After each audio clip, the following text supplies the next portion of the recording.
Greetings, pedagogy students. So today I've been working on making some of my handouts a little bit more friendly to students who want to type their notes instead of handwrite them, as I've asked them to do in previous semesters. And it occurred to me that some of the things I'm doing might be useful to you as you're working on your anthologies. This is particularly true if you choose to use Word as a means of organizing and annotating some of your anthologies. So what you see in front of you, this is just a plain old Word document. I have some text, which is what the captions are, combined with graphic files, just picture files. You can insert all kinds of different graphic files into Word. PNG works really well, but PDF also works, TIFF, JPEGs.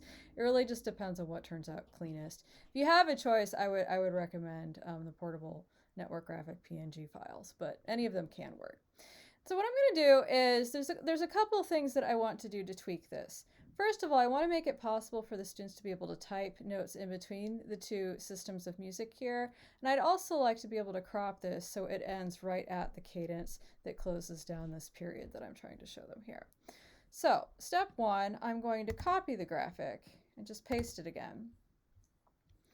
And I'm going to take the top one somewhere up here. It depends exactly what it'll look like will depend on whether you're on a Mac like I am or a PC, but there should be some way to get to the format panel and select the crop tool. From here, I'm going to crop one of the graphics to just show the top system, and I'm going to crop the other graphic to just show the bottom system. Some examples are easier to do this with than others. This one, if I'm really careful, I can get it mostly so that it's out of the way of the slurs, and so that looks pretty clean. From here, a student would be able to type whatever they want here. So for example, if they wanted to label the half cadence that some hearers might hear in this particular spot, they can do that.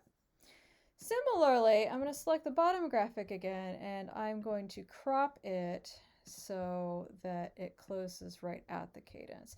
This, again, is particularly useful as you work on your anthologies if you want to only show the exact number of measures of the phrase that you're trying to illustrate. You don't necessarily have to crop it that tight, but sometimes it's useful to do so to direct the reader's attention.